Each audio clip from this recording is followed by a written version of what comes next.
الحمد للہ رب العالمین والصلاة والسلام علی محمد الامین.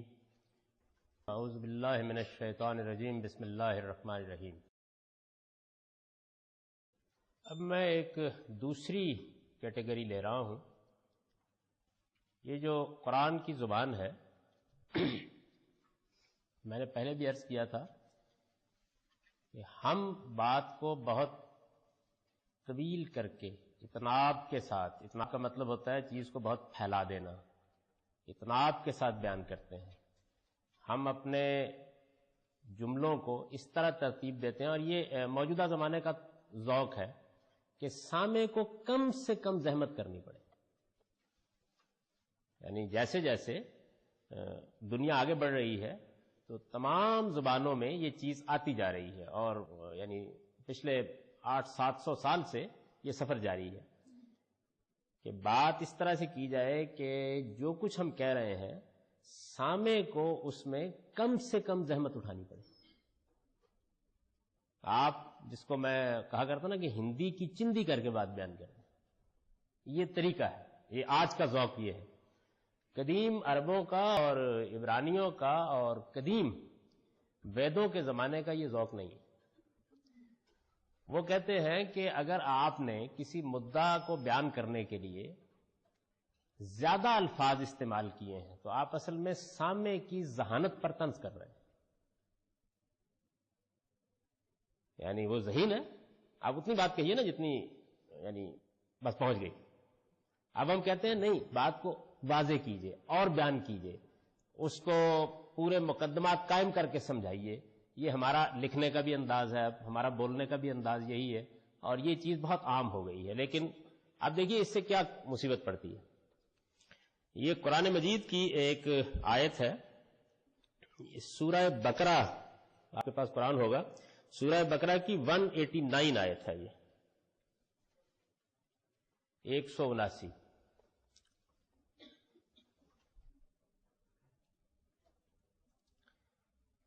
اب اس میں ایک چھوٹا سا ٹکڑا ہے، یسألونک عن الاہلہ. یعنی اس میں اگر آپ ملے ہوئے الفاظ کے لحاظ سے دیکھیں تو 3 لفظ ہیں. یسألونک، یسألونک کا مطلب عربی میں ہوتا ہے وہ آپ سے پوچھتے ہیں، وہ آپ سے سوال کرتے ہیں. یسألونک کا مطلب وہ آپ سے سوال کرتے ہیں. ان الاہلہ، ان بالکل اس معنی میں یہاں استعمال ہوا ہے جس معنی میں ہم بولتے ہیں بارے میں، بولتے ہیں نا کہ متعلق. یعنی وہ آپ سے فلاں چیز کے متعلق سوال کرتے ہیں، فلاں چیز کے بارے میں سوال کرتے ہیں. تو عربی زبان کو کے متعلق اور بارے میں کہنے کی ضرورت نہیں، ان، یعنی اس قدیم زبان کو اس کی ضرورت نہیں ہے. تو یسألونہ کا ان ہو گیا. اور اہلہ جو ہے یہ وہی ہلال ہے نا جو بڑی مشکل سے نظر آتا ہے. پوری رویت ہلال کمیٹی بیٹھتی ہے اور کئی دوربینیں لگاتے ہیں تو پھر کہیں نظر آتا ہے، اور پھر بھی نظر نہیں آتا. پشاور میں ہر سال مصیبت پڑی ہوتی ہے. ہلال، تو اس ہلال کی جمع ہے اہلہ. یعنی عربی زبان میں ہلال پہلے دن کا چاند، اور اس کی جمع کیا بنی؟ اہلہ. اور یہ جو یسألونہ کا عن الاہلہ میں الف لام ہے، یہ عربی میں ایسے ہوتا ہے جیسے دی بولتے ہیں انگریزی میں آپ. یعنی یہ ایسے ہی ہے، جیسے انگریزی میں دی ہے ایسے عربی زبان میں الف لام لگ جائے گا. الاہلہ جب آپ بولتے ہیں ال تو اس کا مطلب ہے دی لگا دیا آپ نے. اور یہ عربی الفاظ ہی پر لگانا چاہیے، دار الماہی پر نہیں لگانا چاہیے. بشیر دار الماہی، ماہی فارسی زبان کا لفظ ہے، بھائی وہ ال کیسے ہو گیا؟ یہ سمجھ میں نہیں آتا. میں پچھلے دنوں، میرا نام ویسے ہی بہت فضول ہے، بہت سے لوگوں نے رکھا ہوتا ہے. پچھلے دنوں ایک بازار میں سے گزرا، میں نے الجاوید جنرل اسٹور. بھائی اس ال کی یہاں کیا، یعنی یہ بھی فارسی نام ہے جاوید، اور وہ الجاوید. ہمارے ہاں لوگ آپ نے سنا المشہور لال کو کی برفی، المشہور کیسی تکلیف دہ صورتحال ہے. المشہور، بھائی اس یہاں الف لام تو یہ عربی زبان کا دی ہے جس کی کوئی ضرورت نہیں ہوتی. اردو زبان میں اس کو لگانے کی ضرورت نہیں ہے. اردو زبان میں اگر ہمیں یہ بیان کرنا ہو یعنی دی لگانا ہو تو اردو زبان کا طریقہ یہ ہے کہ کچھ نہیں لگاتے. اور ہٹانا ہو تو کوئی یا ایک بولتے ہیں. میں ایک آدمی سے ملا, یہاں کوئی نہیں ہے, یہاں کوئی آدمی نہیں ہے, تو اب اس پہ الف لام ختم ہو گیا. یہاں آدمی نہیں ہے, لگ گیا ہے, یعنی اردو زبان کا طریقہ یہ ہے. تو عربی میں الف لام اس کے لیے. اب آپ کی سمجھ میں یہ آ گیا کہ یہ سلونا کا نہیں رہلا. اب دیکھیے مسئلہ کیا ہوا. مسئلہ یہ ہوا ہے کہ اس کا اگر بالکل آپ ایسی ترجمہ کر دیں جیسے الفاظ ہیں, تو مطلب یہ بنے گا کہ وہ تم سے ہلالوں کے بارے میں پوچھتے ہیں. بھائی ہلالوں کے بارے میں کیا پوچھنا تھا انہوں نے, یعنی اس کا دین سے کیا تعلق ہے, کیا چیز ہے. اچھا, لوگوں نے بڑی مشکل سے اسے مدعا نکالا کہ وہ تم سے چاند کے گھٹنے بڑھنے کے بارے میں پوچھتے ہیں. بھائی ہلال تو ہلال ہوتا ہے نا, یا تو پھر آپ چاند کہیے نا وہ گھٹتا بڑھتا ہے. ہلال تو بس ہلال ہوتا ہے, پیدا ہوتا ہے اور ختم ہو جاتا ہے, تو اس میں گھٹنے بڑھنے کا کیا سوال ہے. تو ایک مصیبت پیدا ہو گئی. اب یہ دیکھیے میں آپ کو سمجھاتا ہوں کہ یہ اصل میں پہلے اس کا مطلب بتا دیتا ہوں کیا ہے, صحیح مطلب کیا ہے. یہ ایسے ہے, آپ کو پنجابی زبان, پنجاب میں آپ رہتے ہیں آتے ہی ہوگی, ہمارے یہاں پنجابی زبان میں آپ نے سنا ہوگا بڑی بوڑھیاں کہتی ہیں نہیں اے 10 چاندی کی تاریخ ہے. سنا ہوا؟ یہاں چاند کس پانی میں بولا گیا ہے؟ مہینے کے معنی میں بولا گیا. یعنی ہماری پنجابی زبان میں بھی یہ اسلوب موجود ہے. ہم چاند, آسمان پر چمکنے والے چاند کے معنی میں ہی بولتے ہیں. میرا پتر دے چند ورگ ہے, بے شک یعنی ناک پوچھنے کی مہلت نہ مل رہی ہے, لیکن بہرحال وہ ہر بیٹا جو ہے وہ چاند کی طرح ہی ہوتا ہے. تو وہ جو چند ورگا پتر ہے اس میں چاند نہیں ہے.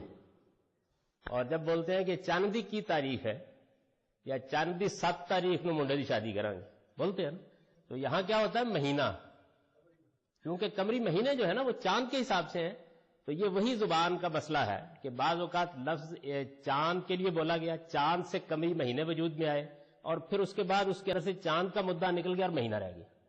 یعنی یہ زبان اسی طرح ٹریول کرتی رہتی ہے اور اس میں لفظ جو ہے وہ ایسے ہی آگے بڑھتے رہتے ہیں.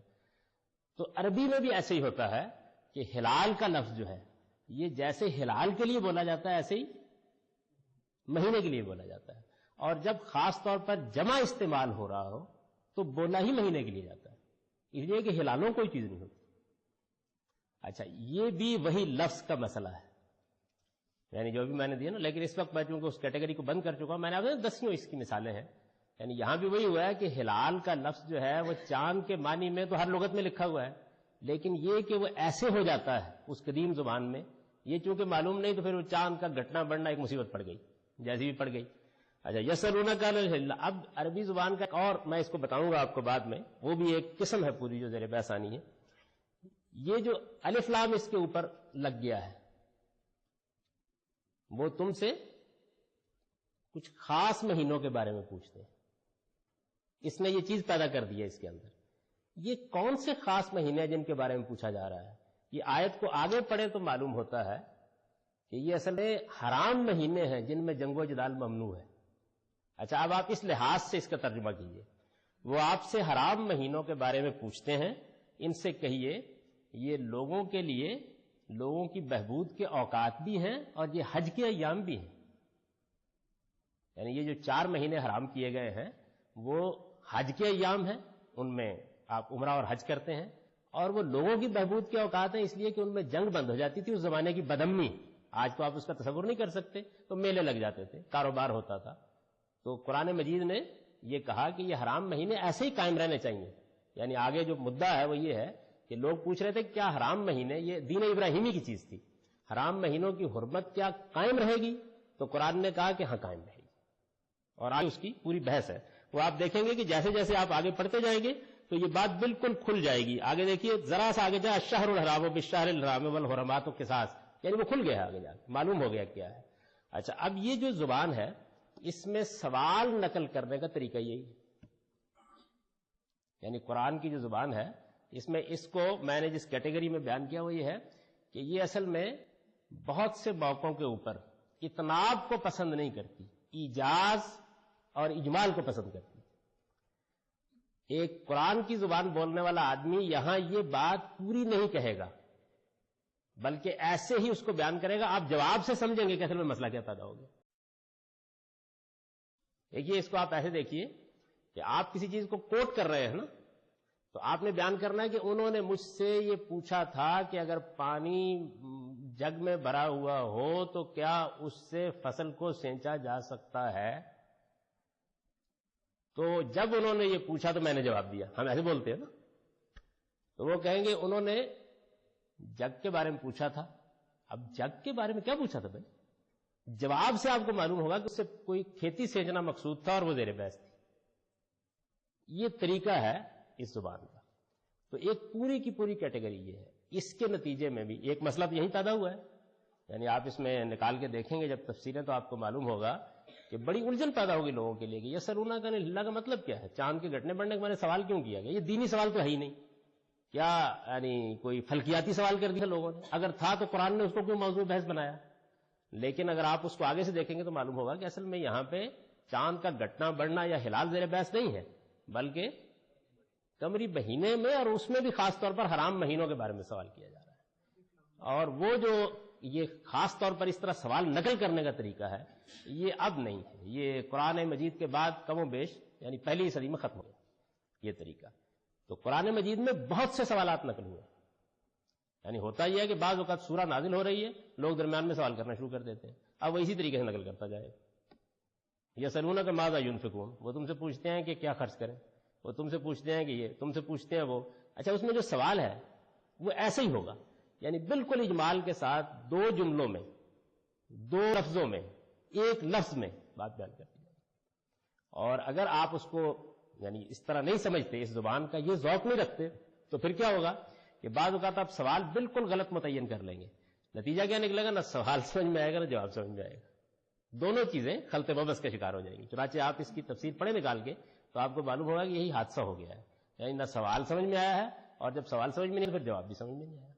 تو یہ بھی اس زبان کا ایک خاص طریقہ ہے جس میں یہ اجمال پیدا کرتی. اسی کی ایک بڑی نازک صورت یہ ہے، اسی اجمال کی، یعنی بات نہیں جو کرنی اطمینان کے ساتھ جیسے ہم کرتے ہیں، تو اس کی ایک بڑی نازک صورت یہ ہے.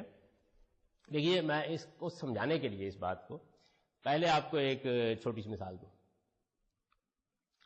ہم اپنی اردو زبان میں کہتے ہیں یہ کتاب ہے.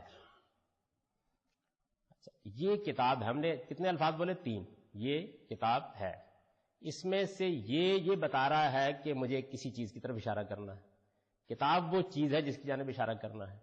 اور ہے کیا ہے؟ ہے اصل میں یہ اور کتاب کے تعلق کو بیان کر رہا ہے. اس کو فنی اصطلاح میں کہتے ہیں یہ اس میں اشارہ اور اس کے مشار الیہ کا اسناد بیان کر رہا ہے. اب سمجھ شریف میں آیا؟ بھائی تعلق بیان کر رہا ہے. وہ میرے استاد مولانا امین حسن اصلاحی صاحب بیمار ہو گئے تو میں ڈاکٹر کو لے کے گیا ان کے پاس. تو اب ڈاکٹر صاحب جو بیچارے تو ڈاکٹری صاحب تھے نا، جو آج کل کے ڈاکٹر ہوتے ہیں، انہوں نے دیکھا اور پوچھا کہ مولانا کیا مسئلہ ہوا. تو بہت اطمینان سے کرسی بیٹھے، انہوں نے کہا دیکھیے کل شام کچھ امتلاع کی کیفیت ہو گئی، پھر استفراغ ہو گیا، اب پاؤں میں آماس محسوس ہو رہا ہے. حادثہ ہو گیا نا. یعنی مطلب کیا تھا؟ مطلب یہ تھا کہ مجھے کچھ متلی کی کیفیت ہوئی، پھر قے آ گئی اور اب پاؤں میں سوجن محسوس ہو رہی ہے.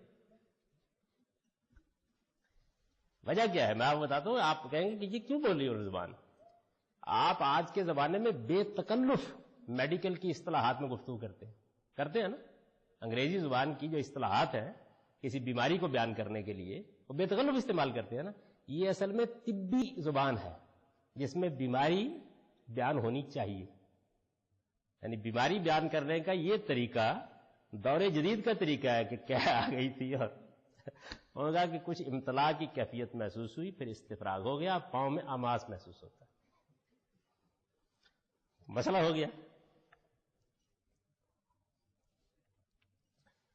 تو یہ جو میں عرض کر رہا تھا کہ یہ جو طریقہ ہے کسی بات کو بیان کرنے کا کہ آپ اس کو سمو دیتے ہیں چند حرفوں میں، چند لفظوں کے اندر اس کو سمو دیتے ہیں.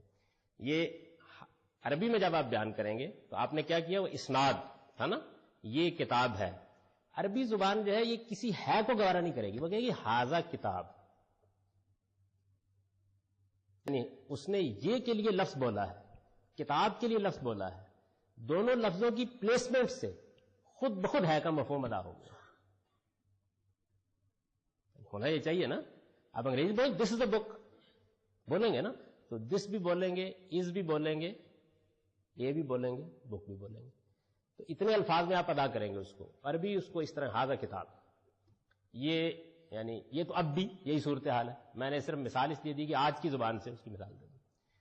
اچھا, اب یہ ہے کہ یہ جو لفظ آپ نے بولا ہاذا کتاب, یہ ایک جملہ بن گیا نا, یہ کتاب ہے. اس کو آپ نے ایک کلام کے اندر رکھ دیا اس جملے کو. تو فنی اصطلاح میں اس جملے کو کیا کہتے ہیں؟ یہ جملہ اسمیہ ہے. یعنی جملے کی بڑی دو کیٹیگریز, جملہ سمجھتے ہیں نا سینٹینس, جملے کی دو بڑی کیٹیگریز ہوتی ہیں نا. ایک فعلیہ ہوتا ہے جس میں فعل استعمال ہوتے ہیں, وہ گیا, یہ جملہ فعلیہ ہے. میں جاتا ہوں, یہ جملہ فعلیہ ہے. تم آتے ہو, یہ جملہ فعلیہ ہے. یہ کتاب ہے, جملہ اسمیہ ہے. جملہ اسمیہ تو میرا خیال یہ ہے کہ پڑھا ہی ہوگا آپ لوگوں نے, اگر اس عمر تک پہنچتے پہنچتے یاد رہ گیا تو یہ جملہ اسمیہ ہے. اب جملہ اسمیہ کو, جملہ اسمیہ جب آپ بولتے ہیں تو دیکھیے, میں جاتا ہوں, تو یہ اس میں کیا پایا جاتا ہے؟ زمانہ. کون سا زمانہ ہے؟ حال. میں جاتا ہوں, میں گیا, اس میں زمانہ پایا جاتا ہے. ٹینسز ہے نا انگریزی کے جیسے بولتے ہیں, تو ان میں زمانہ پایا جاتا ہے. اسی وجہ سے مصدر کہتے ہیں نا انفینیٹو موڈ ہے اس کا. مطلب یہ ہے کہ وہ زمانے سے خالی ہے. جانا, اس میں کوئی زمانہ نہیں پایا جاتا. آنا, کھانا. لیکن جیسے ہی آپ اس کو فعل میں بدلتے ہیں تو آپ کہتے ہیں وہ گیا, اب یہ ماضی ہے. وہ جائے گا, یہ اب مستقبل ہے. ہاذا کتاب, یہ کتاب ہے. اس کے اندر جو قرآن کی عربی, اس میں کوئی زمانہ نہیں, کیونکہ ہے نہیں ہے نا. تو آپ اس کو کر سکتے ہیں, یہ کتاب ہے, یہ کتاب تھی, یہ کتاب ہوگی. اب یہ کیسے معلوم ہوگا کہ ہے یا تھی یا ہوگی؟ کیسے معلوم ہوگا؟ دیکھیے میں آپ کو بتاؤں کیسے معلوم ہوتا ہے. یہ سورہ نور نکالیے آپ. میرا خیال ہے اگر میں بھول نہیں رہا, شہزاد صاحب کو یاد ہو, 24ویں سورہ ہے, 24.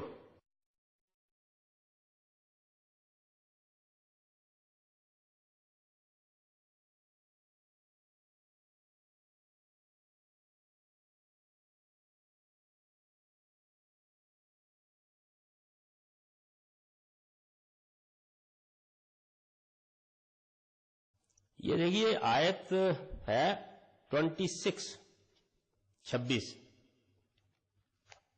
نمبر آیت. 24ویں سورہ 26 نمبر آیت. اس میں اسمیہ جملے ہیں, ایسے ہیں: الخبیثات للخبیثین, بدکار مردوں کے لیے بدکار عورتیں ہیں. والخبیثون للخبیثات, اور بدکار عورتوں کے لیے بدکار مرد ہیں. والطیبات للطیبین, پاکیزہ عورتوں کے لیے پاکیزہ مرد ہیں. والطیبون للطیبات, اور پاکیزہ مردوں کے لیے پاکیزہ عورتیں ہیں. ایسا تو نہیں ہوتا بھائی دنیا میں ہے. یہاں تو نوح کے گھر میں اور فرعون کے گھر میں ایسا تو نہیں ہوتا تھا. تو یہ کیا مطلب ہے؟ اچھا دیکھیے میں تھوڑی تبدیلی کر رہا ہوں. بدکار عورتیں بدکار مردوں کے لیے ہوں گی. کب ہوں گی؟ قیامت میں. ٹھیک ہو گیا نا بھائی, وہاں تو ہوں گی. نیک مردوں کے لیے نیک بیبیاں ہوں گی. اس سے آپ اپنے مستقبل کا اندازہ کر لیں.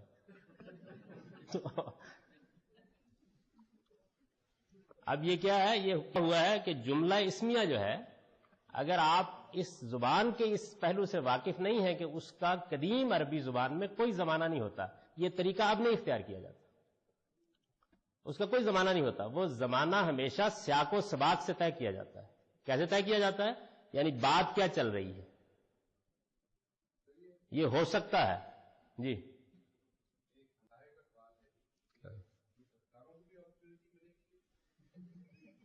کس چیز کی؟ مطلب اس کا مطلب اصل میں یہ ہے کہ بدکار مرد اور عورتیں جہنم میں اکٹھے کر دیے جائیں گے اور نیکوکار مرد اور عورتیں جنت میں اکٹھی کر دی جائیں گی.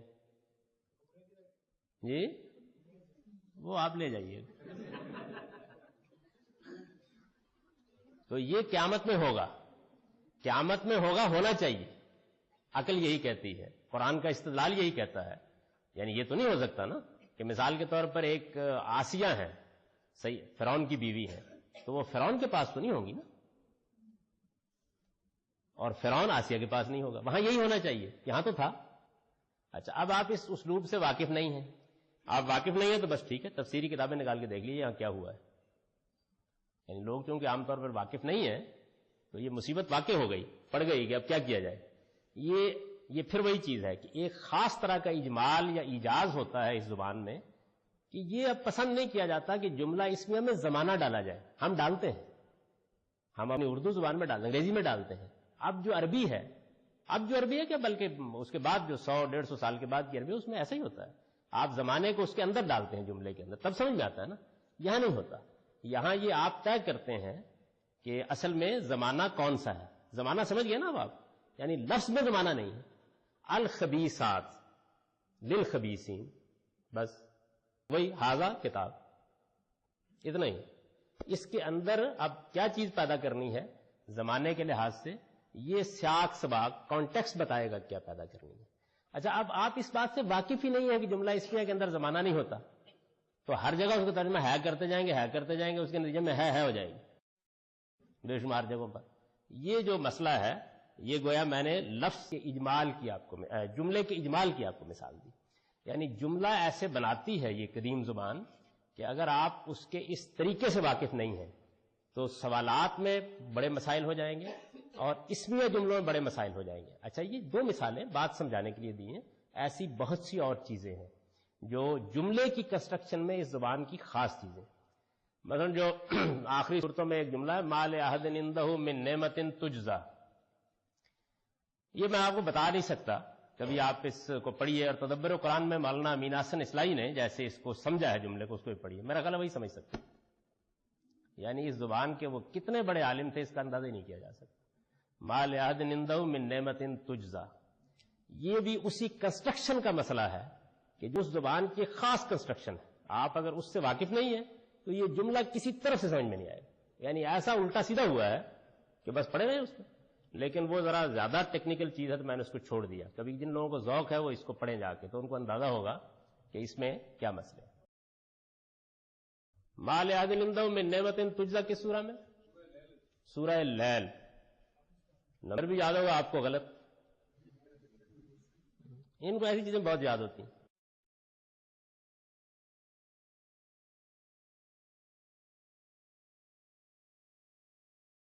تو یہ میں نے جو بات واضح کرنے کی کوشش کی دوسری کیٹیگری میں وہ یہ ہے کہ یہ جو قدیم زبان ہے یہ اپنے اندر ایجاز یا اجمال کے بعض ایسے اسلوب رکھتی ہے کہ جس کے نتیجے میں کچھ سے کچھ ہو جاتا ہے.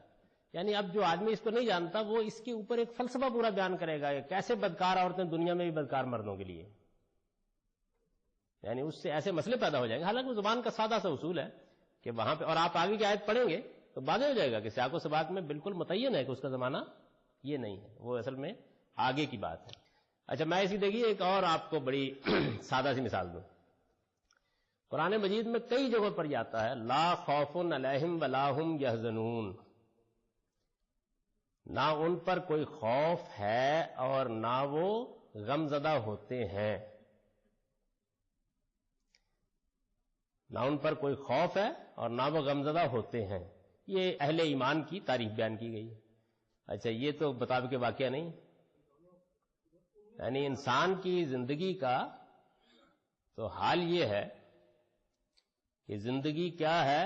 حسرتوں کا مزار یا پھر اندیشہ ہے دور و دراز. یہی ہے، یعنی زندگی تو ہے ہی یہی کہ یا تو آپ اس صورتحال سے دوچار ہوتے ہیں کہ کاش ایسا کیا ہوتا، کاش ایسا ہوا ہوتا، اور یا اس میں ہوتا ہے کاش ایسا ہو جائے. یہی زندگی ہے ساری کی ساری.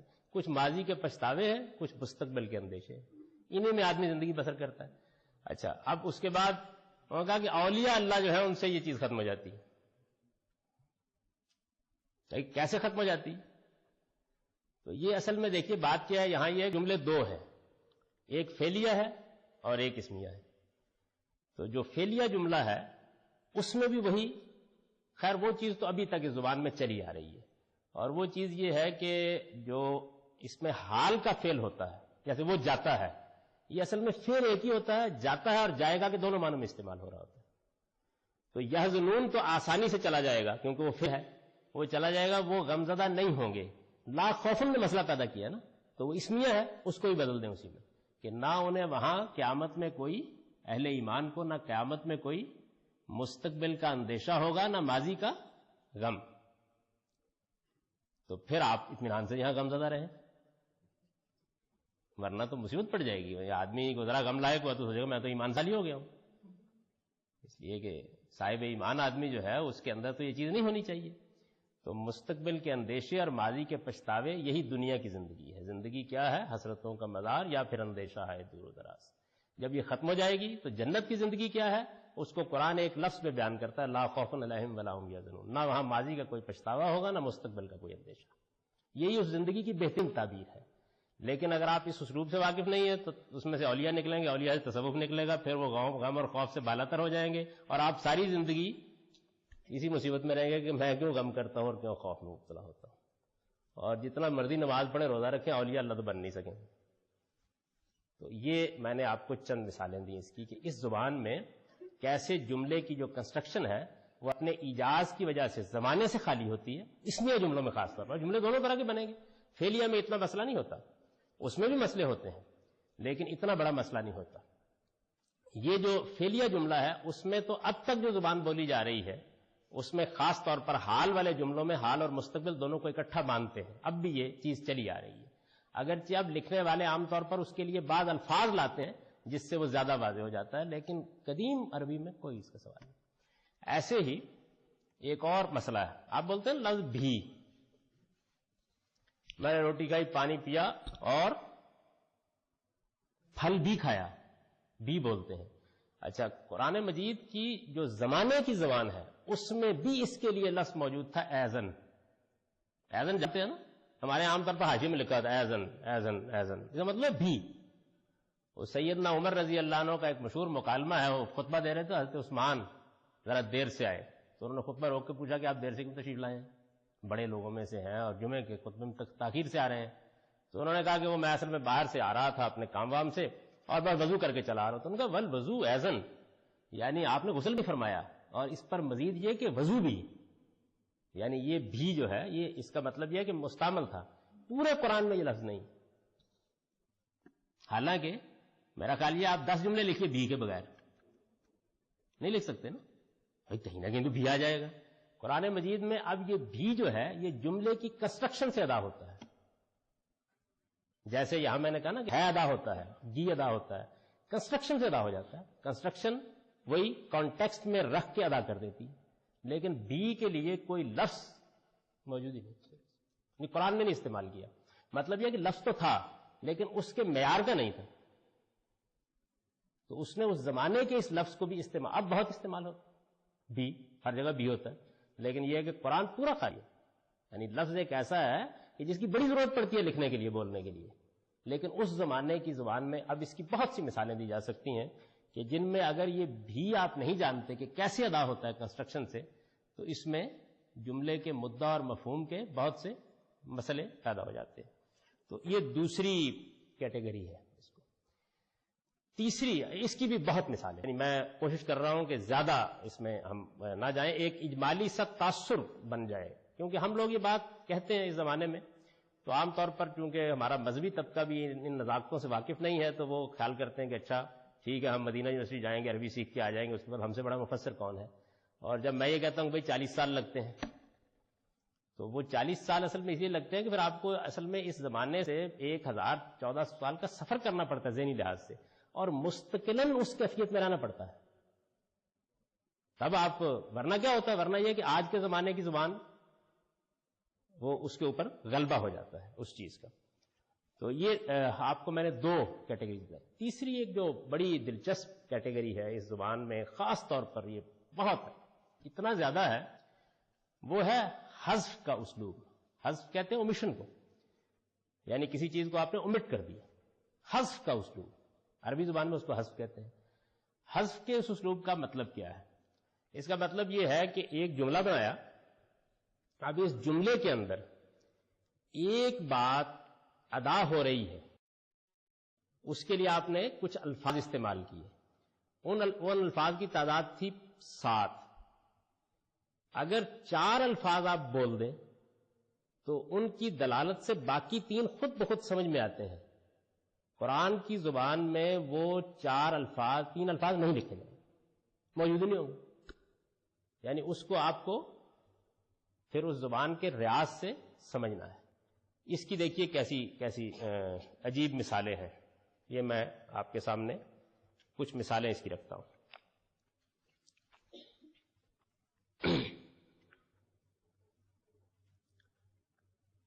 ابھی میں نے آپ کو بتایا کہ عربی میں جب کہتے ہیں نا کہ وہ جاتا ہے، مثلا اردو جملے کو عربی میں کرنا تو کہیں گے یذهب. عربی کو بس اتنی ضرورت ہوتی ہے، یعنی وہ جاتا ہے اس کو عربی میں کہیں گے یذهب. وہ مارتا ہے کہیں گے یضرب. وہ بولتا ہے کہیں گے یتکلم. یعنی یہ عربی کا پورا جملہ بن گیا. یتکلم وہ بولتا ہے، اتکلم میں بولتا ہوں. تو اس کے اندر ہی زمانے پیدا ہوتے جائیں گے، ایک الف یہ تبدیل کرتے جائیں گے آپ. تکلم ہم بولتے ہیں. یہ عربی زبان کا ایک فعل ہے، ورب ہے ایک، جس میں آپ حال کے مفہوم کو ادا کرتے ہیں. اگر یہ کہنا ہو، یعنی یہ ٹینس بولنا ہو کہ وہ جاتا تھا، تو عربی میں کہیں گے کانا یفل، کانا یذهب. وہ کرتا تھا، یعنی وہی یفل یذهب تھا، تو اس شروع میں کیا کریں گے؟ کانا ایک لگائیں گے، یعنی وہ عربی والا کانا لگائیں گے، تو وہ لگا دیں گے. ہمارے یہاں مصیبت یہ ہے کہ یا کانا ایک آنکھ سے محروم ہوتا ہے، اور یا کانا ہوتا ہے جسے قلم بناتے ہیں. تو عربی میں یہ کانا فعل کے شروع میں لگا دیتے ہیں. تو کانا یذهب، تو یہ ہو جائے گا وہ جاتا تھا یا جایا کرتا تھا. اس کو بیان کر دیں گے. اب یہ دیکھیں نا کہ فعل کیا بنا. وہ جاتا ہے، وہ جاتا تھا، کانا یذهب. وہ مارتا ہے یضرب، وہ مارتا تھا، کانا یضرب.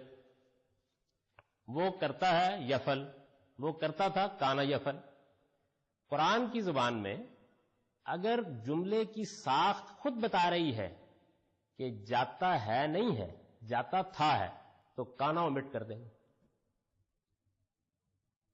یعنی یفل ہوگا اور مطلب ہوگا جاتا تھا، یذهب ہوگا اور مطلب ہوگا جاتا تھا. یعنی یہ نتیجہ نکلے گا. تو کیا ہوا؟ یعنی ایک ٹینس کے اندر ہیڈ بن تھا، آپ نے اڑا دیا، اور کہہ رہے ہیں صرف گوئنگ سے مطلب سمجھو. یہ حذف کی ایک صورت ہے. اور اس میں دیکھیے بڑی مشہور آیت ہے. آیت یہ ہے کہ سورہ انعام میں ہے یہ، وَكَذَلِكَ نُرِي إِبْرَاهِيمَ مَلَكُوتَ السَّمَاوَاتِ وَالْأَرْضِ. اس کا بالکل ٹھیک ترجمہ کر دیجئے لفظوں کے لحاظ سے. ترجمہ یہ ہوگا، اسی طرح ہم ابراہیم کو زمین و آسمان کی بادشاہی دکھاتے ہیں. بھائی ابراہیم چلے گئے، تو اب یہ ہے کہ فرض کیجئے کہ آپ اس اسلوب سے واقف نہیں، تو نتیجہ یہ نکلے گا کہ ابراہیم اس وقت 7ویں آسمان پہ زندہ ہیں. قصہ یہ ہے کہ اس وقت بھی بادشاہی دکھانے کے لیے فلم چل رہی ہے اور دیکھ رہے ہیں. تو اگر آپ اس اسلوب سے واقف ہیں تو اس کا مطلب اصل میں یہ ہے کہ نوری فعل ہے، نوری دکھاتے ہیں. جیسے میں نے ابھی بولا نا، یذهب جاتا ہے، اس کے شروع میں ایک کانا اومٹ کر دیا. تو اگر آپ اس زبان سے واقف ہیں تو آپ ترجمہ کریں گے اسی طرح ہم ابراہیم کو زمین و آسمان کی بادشاہی دکھاتے تھے. مسئلہ حل ہو گیا نا. تو یہ کبھی کبھی یہ دیکھیے ایک مثال ہے اس کی اومیشن کی، یعنی اس طریقے سے اومٹ کر دیں گے اس زبان میں. یہ اتنا زیادہ ہے کہ بس آپ کیا کہیں. اسی کی ایک دوسری مثال دیکھیے. پہلے میں اردو میں آپ کو دیتا ہوں. آپ بولتے میں نے روٹی کھائی اور پانی پیا، بولتے ہیں نا، میں نے روٹی کھائی اور پانی پیا. گھوڑے نے پانی پیا اور چارہ کھایا. ایک چیز کیا ہے پانی، دوسری چیز کیا ہے چارہ. ایک چیز کیا ہے روٹی، ایک چیز کیا ہے پانی. پانی کے لیے ہماری زبان میں کیا ہے پیا، اور روٹی کے لیے کیا ہے کھایا. اچھا، اس قدیم زبان میں یہی جملہ بولا جائے گا اور جملہ یہ بن جائے گا، لٹرلی جملہ یہ بن جائے گا، میں نے روٹی اور پانی کھایا. یعنی اس زبان میں کیا ہوا کہ بھائی کھایا کا فعل روٹی کے لیے موضوع تھا، بول دیا گیا. وہ کہتے ہیں پانی کے لیے خود سمجھ لو کہ یہی تو ہوگا اور کیا ہوگا. یعنی پانی کے لیے آپ خود سمجھ لیں، یہ بہت عام ہے. اچھا، آپ اس سے واقف نہیں ہیں تو جملہ آپ کی گرفتی میں نہیں آئے گا. یعنی بعض جگہوں پر تو چلیے آپ نے روٹی کھانی ہے، پانی پینا ہو جائے گا کچھ نہ کچھ، بعض جگہوں پر گرفت نہیں آئے گا. چنانچہ دیکھیے یہ 59 سورہ ہے، اس کی 9 نمبر آیت ہے. 59 حشر ہونی چاہیے نا، 58 غالباً مجادلہ ہے. اس میں قرآن کی آیت ہے والذین تبوؤا الدار والایمان من قبلہم. یعنی اس میں 2 لفظ استعمال ہوئے، دار گھر اور ایمان. اور ان کے لیے جو فعل استعمال ہوا ہے وہ جیسے آپ بولتے ہیں ٹھکانہ بنایا، محکم کیا گھر کو، ایک ہی استعمال ہو گیا. جو دار کے لیے تو بالکل موضوع ہے، گھر کے لیے بالکل موضوع ہے. آپ گھر میں گیا یا گھر کو محکم کیا یا گھر کی بنیادیں اٹھائی تو وہاں کے لیے بالکل موضوع ہے، لیکن ایمان کے لیے موضوع نہیں. کیا ہے قرآن مجید چونکہ اسی زبان میں ہے تو اس نے کیا یہ ہے کہ ایک کے لیے فعل لے آیا ہے اور دوسرے کے لیے نہیں لایا. یہ اب سامع کا کام ہے کہ وہ اس کے لیے مناسب فعل، مناسب ورب خود سمجھ لیں. سمجھ رہے نا یہ بات؟ تو یہ اومیشن کی دوسری مثال ہے. یعنی بسا اوقات یہ ہوتا ہے کہ ایک ہم جملہ بولتے ہیں اس قدیم زبان میں، عربی جو قرآن کی عربی ہے، اور اس کے اندر 2 لفظ ہوتے ہیں جن کے لیے 2 الگ الگ فعل بولے جانے چاہیے، ان میں سے ایک بول دیا جائے گا، ایک ختم. اچھا، اس کے بعد کیا ہوتا ہے؟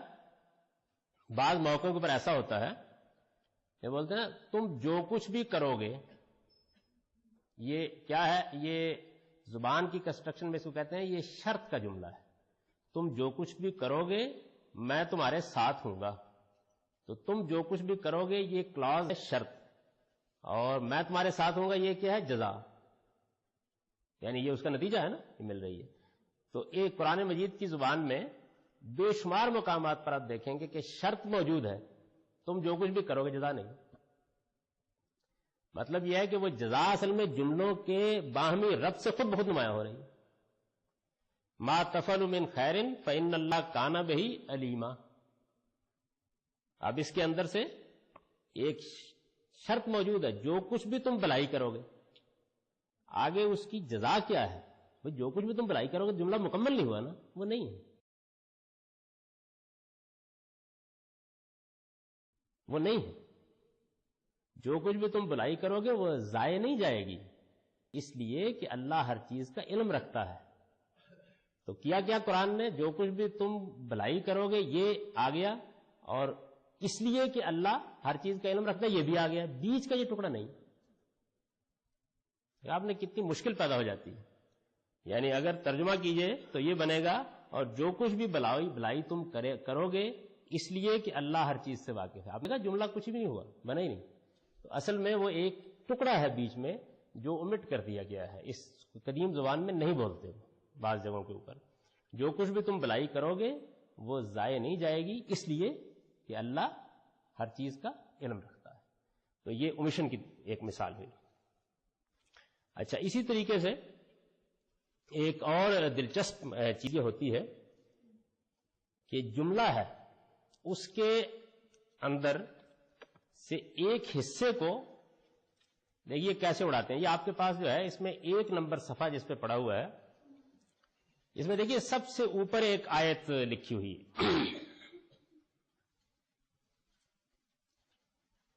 اور یہ ذہن میں رکھیے کہ یہ ترجمے میرے نہیں ہیں. یہ ترجمے میں نے خاص طور پر ان سے کہا تھا کہ جو آپ عام رائج ترجمہ وہ کر دیں تاکہ غلطی واضح ہو کہ مسئلہ کیسے پیدا ہوتا ہے. یہ دیکھیے آیت ہے وَلَهُ مَا سَكَنَ فِي اللَّيْلِ وَالنَّهَارِ وَهُوَ السَّمِيعُ الْعَلِيمُ. پہلے اس کے الفاظ سمجھ لیجئے. وَلَهُ اور اسی کے لیے ہے، اور اسی کے لیے ہے. وَلَهُ میں یہ ادا ہو گیا سارا، اور اسی کے لیے ہے ما جو سکنا ٹھہر گیا، ٹھہرا ہوا ہے. ساکن ہے بولتے ہیں نا آپ، وہی سکنا ہے، جو کچھ ساکن ہے رات میں اور دن میں. وَهُوَ السَّمِيعُ الْعَلِيمُ، اور وہ سمیع علیم ہے. اللہ تعالیٰ کے بارے میں کہا اور وہ سمیع علیم ہے. اچھا، اب یہ سکنا کا مطلب ہے کہ وہ جو کہ پرسکون ہے، ٹھہرا ہوا ہے، جس میں حرکت نہیں ہے، یہ مطلب ہے اس کا. ٹھیک مفہوم اس کا یہ ہے. لیکن اس میں پرابلم پیدا ہوتا ہے کہ کیا اللہ تعالیٰ کے لیے صرف وہ چیزیں ہیں جو رات اور دن میں ٹھہری ہوئی ہیں اور جو گردش میں ہے، جو حرکت میں ہے، کیا وہ نہیں ہے؟ تو اس کا نتیجہ یہ کہ نکلا کہ اب مترجم نے اس لفظ کے مفہوم کو خراب کر کے اس کا ترجمہ کیا، اور جو مخلوق رات اور دن میں بستی ہے سب اسی کی. یہ اس لفظ کا مطلب نہیں. ہوا کیا ہے؟ ہوا یہ ہے کہ ساکن ہے، یہ تو لفظ آ گیا. چیزیں رات میں سکون میں چلی جاتی ہیں اور دن میں متحرک ہو جاتی ہیں. تو متحرک جو ہوتی ہیں یہ بھی ایک لفظ ہے نا جس کا مطلب ادا کیا جائے گا، اس کو omit کر دیا گیا. اس کا ٹھیک ترجمہ یہ ہوگا کہ اسی کے لیے ہر وہ چیز جو رات میں سکون پذیر ہو جاتی ہے اور دن میں متحرک ہو جاتی ہے. یعنی یہ اصل میں بیان واقع ہے، اس میں کوئی شک نہیں. لیکن آپ دیکھیے کیا مسئلہ پیدا ہو گیا، یعنی اس کے جو حصے ہیں وہ نہیں بیان ہوئے. اسی طرح یہ دیکھیے اگلی جو آیت ہے، وَمَا مِن دَابَّةٍ فِي الْأَرْضِ وَلَا طَائِرٍ يَطِيرُ بِجَنَاحِهِ، اس ٹکڑے کو آپ بیان کریں، ترجمہ کریں اس کا اسی طرح جیسے کہ الفاظ ہیں. اور زمین میں ہر چلنے والا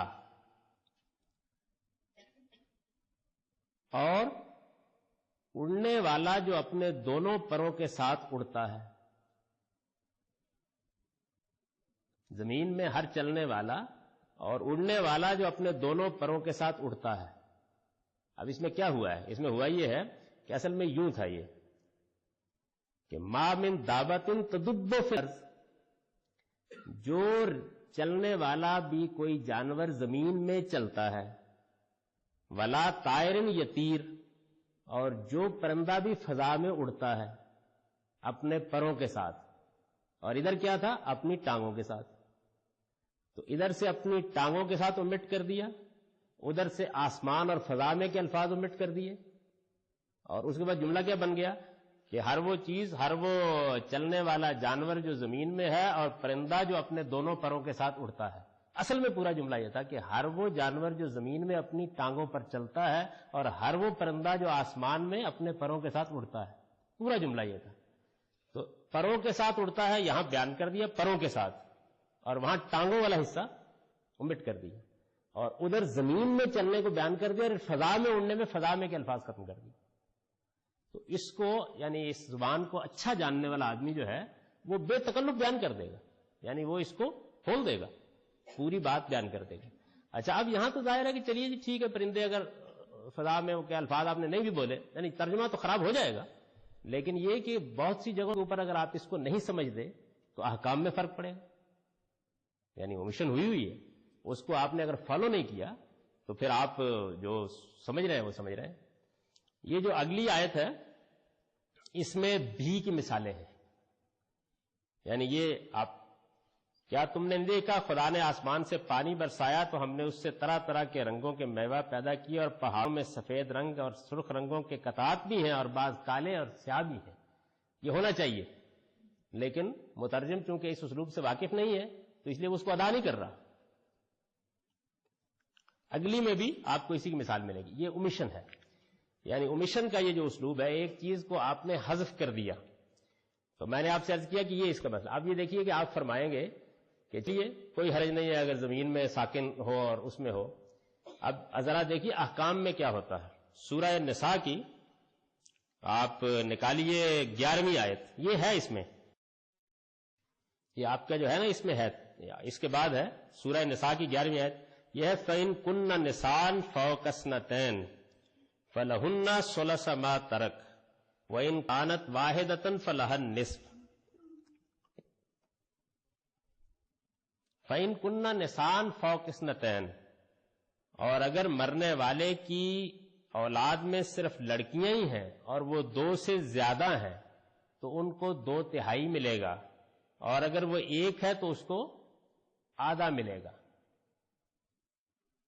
اس میں یہ الفاظ نہیں ہیں کہ 2 کے لیے کیا ہوگا. ہم آپ بولیں گے تو یوں کہیں گے نا کہ اگر مرنے والے کی اولاد میں صرف لڑکیاں ہیں اور وہ 2 یا 2 سے زیادہ ہیں تو انہیں 2/3 ملے گا، 2/3 ملے گا. اور اگر ایک ہی لڑکی ہے پھر بات پوری ہوگی نا، یعنی اگر وہ 2 یا 2 سے زیادہ ہیں اور اگر 1 ہے بات مکمل ہو جائے گی. تو اس میں کیا ہوا ہے، اس میں 2 کے الفاظ نہیں ہیں. یہ اب انہوں نے دیکھیے بریکٹ میں ڈالے یعنی 2 یا، یہ مترجم نے اس کو ڈالا ہے اس کے اندر. اس مترجم سے آپ یہ پوچھیں کہ کیوں ڈالا ہے، الفاظ میں تو نہیں ہے. تو یہ اس کا ایک جواب دے گا آپ کو.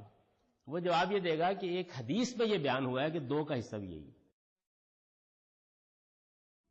یعنی اس کا جواب یہ اگر وہ حدیث نہ ہوتی، یعنی مثال کے طور پر اس حدیث کو بیان کرنے والے آدمی نے اسے رپورٹ نہ کیا ہوتا، کیونکہ حدیث میں تو یہ ضروری نہیں کہ رپورٹ کرے. اگر نہ کیا ہوتا تو پھر کیا ہوتا، پھر باقاعدہ بحث ہوتی اس بات کے اوپر کہ 2 کو نہیں مل سکتا، نہیں مل سکتا. اب میں آپ کو بتاؤں کہ یہاں ہوا کیا ہے، یعنی یہ کیا طریقہ ہے قرآن کا. طریقہ یہ ہے کہ آپ بولتے ہیں نا 2 یا 2 سے زیادہ اور 1، آپ بولیں گے 2 یا 2 سے زیادہ کا یہ حصہ ہے اور 1 کا یہ حصہ ہے، ایسے بولیں گے نا اردو میں. اچھا اس میں دیکھیے 2 سے زیادہ ہے نا. عربی زبان میں یہ نہیں مناسب سمجھا جائے گا کہ 2 پہلے بول دیا جائے اور 2 سے زیادہ بعد میں بولا جائے. یعنی یوں بولنا چاہیے، ترتیب نہیں بنتی نا. ترتیب یہ بنے گی 2 سے زیادہ یا 2 یا 1، یہ ہونا چاہیے نا. یعنی 2 سے زیادہ یا 2 یا 1. اچھا الٹ کے بولیے 1 یا 2 یا 2 سے زیادہ، ایسے ہونا چاہیے. تو آپ دیکھیں کہ یہی بات قرآن مجید نے اس آیت میں اور پھر اسی سورہ نساء کی آخری آیت میں بیان کی ہے. یہاں بیان کی ہے لڑکیوں کے بارے میں، وہاں بیان کی ہے بہنوں کے بارے میں. حصے دونوں کے 1 ہے. وہاں ترتیب نیچے سے، 1 بہن کو آدھا ملے گا، 2 کو 2/3. 2 سے زیادہ بہنوں کو 2/3 ملے گا، 1 کو آدھا. وہاں 2 سے زیادہ omit کر دیا، یہاں 2 omit کر دیا. یعنی یہاں اس کو نہیں الفاظ میں بیان کیا، وہاں اس کو الفاظ میں بیان نہیں کیا. وجہ کیا ہے؟ وجہ یہ ہے کہ آپ ترتیب میں جب چلیں گے تو ایسے ہونا چاہیے نا 2 سے زیادہ یا 2 یا 1. 1 کا حصہ یہ، 2 کا حصہ وہ ہے.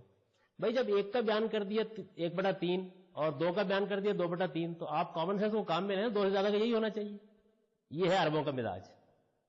اچھا ادھر کیا صورتحال ہے؟ ادھر صورتحال یہ ہے کہ اگر 2 پہلے بولا جائے تو ترتیب خراب ہوتی ہے، اور اگر بعد میں بولا جائے تو عربی خراب ہوتی ہے. یعنی فوق اثنتین او اثنتین، 2 سے زیادہ یا 2، یہ یعنی قرآن کی زبان نہیں، یہ وہ زبان نہیں ہے، اس میں نہیں بولا جا سکتا. اور اگر آپ بولیں 2 یا 2 سے زیادہ تو ترتیب خراب ہو گئی. پہلے 2 آ گئے، پھر 2 سے زیادہ آ گئے، پھر 1 آ گیا. تو پہلے میں ترتیب کے حسن کو پیش نظر کر کے ایک چیز omit کر دی، اور دوسرے میں کامن سینس پر انحصار کر کے دوسری چیز omit کر دی.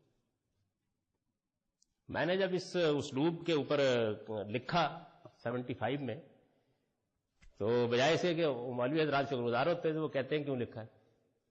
یہ میں نے بتایا اس کو، دیکھیے قرآن نے دونوں جگہ، دوسری جگہ تو اس کو الٹا ہے، ترتیب کو ایک ہی بات کو بیان کیا، اور وہاں 2 کو بیان کیا ہے. وہاں 2 سے زیادہ کا نہیں کہا، کیونکہ وہاں ترتیب کیا ہے، پہلے اس میں 1 کا بیان ہوا ہے، پھر 2 کا بیان ہوا ہے. وہاں ترتیب نیچے سے. آپ دونوں آیتوں کو پڑھیں گے تو یہ بات آپ پر بالکل واضح ہو جائے گی کہ کیسے، یعنی نیچے کی ترتیب کا لحاظ کر کے ایک چیز omit کی ہے، اوپر کی ترتیب کا لحاظ کر کے دوسری چیز omit کر دی. اچھا اب یہ میں نے اس لیے مثال آپ کو دی کہ اس کے نتیجے میں تو کسی لڑکی یا کسی بہن کو اس سے محروم ہونا ہے، یعنی پرابلم پیدا ہو جانا نا. لیکن قرآن کا انداز یہی. اسی طرح دیکھ، اسی میں ایک بڑی دلچسپ چیز ہے اسی اومیشن کی. جملہ قرآن کا یہ ہے کہ اگر تمہارا وارث باپ ہی ہو، مثلا اگر تمہارے وارث ماں باپ ہی ہو تو ماں کا 1/3 ہے. باپ کا کیا ہونا چاہیے؟ دیکھیے پھر جملہ سنیے، اگر تمہارے وارث ماں باپ ہی ہے اور کوئی وارث نہیں ہے تو ماں کا 1/3 ہے. کامن سینس کہتی ہے نا کہ باپ کا پھر 2/3 باقی ہو گیا. یہ دوسرا ٹکڑا الفاظ میں نہیں ہوگا. اچھا یہاں تو کچھ نہیں ہوا، یعنی یہاں کامن سینس جو کام کر گئی. لیکن اسی آیت میں آگے جا کے اللہ تعالیٰ نے کہا کہ اگر بہن بھائی ہو تو ماں کا وہی 1/6. تو اب اس میں اصل میں یہ اومشن کر دی ہے، یعنی پورا جملہ یہ تھا کہ اگر بھائی بہن ہو تو ماں کا وہی 1/6 اور باپ کا بھی وہی 1/6 اور باپ کا بھی وہی 1/6، یہ حصہ حذف کر دیا، اومٹ کر دیا۔ تو اب مصیبت یہ بن گئی کہ انہوں نے ماں کو دلایا اس صورتحال میں ماں کو دلایا 1/6 اور باپ کو دلایا 5/6، اور بحث ہو گئی مساوات مرد و زن کی۔ یعنی جملہ یہ تھا کہ ماں کا حصہ اگر بہن بھائی ہوں تو وہی 1/6 اور باپ کا بھی وہی 1/6 اور باپ کا بھی وہی 1/6، یہ اصل میں جملے سے نکل رہا تھا، جیسے آپ نے وہاں نکالا نا، باپ کا 2/3 نکال لیا نا، اسی طرح یہاں بھی نکل رہا تھا، لیکن اس اسلوب سے ناواقفیت کی وجہ سے یہ مسئلہ ہو گیا، اور یہ مسئلہ موجود ہے۔ یہ اومیشن کی مثال ہے، یعنی اومیشن کا جو اسلوب ہے، حذف کر دینے کا اسلوب، اس کی سب سے زیادہ جو نازک قسم ہے، بہت ہے اس کی، یعنی یہ اتنا زیادہ ہے اس زبان میں، سب سے زیادہ نازک قسم یہ ہے کہ بعض اوقات آپ ایک بات بیان کرتے ہیں اور ہو گیا ٹائم، تو نازک قسم پر بات ختم ہو گئی،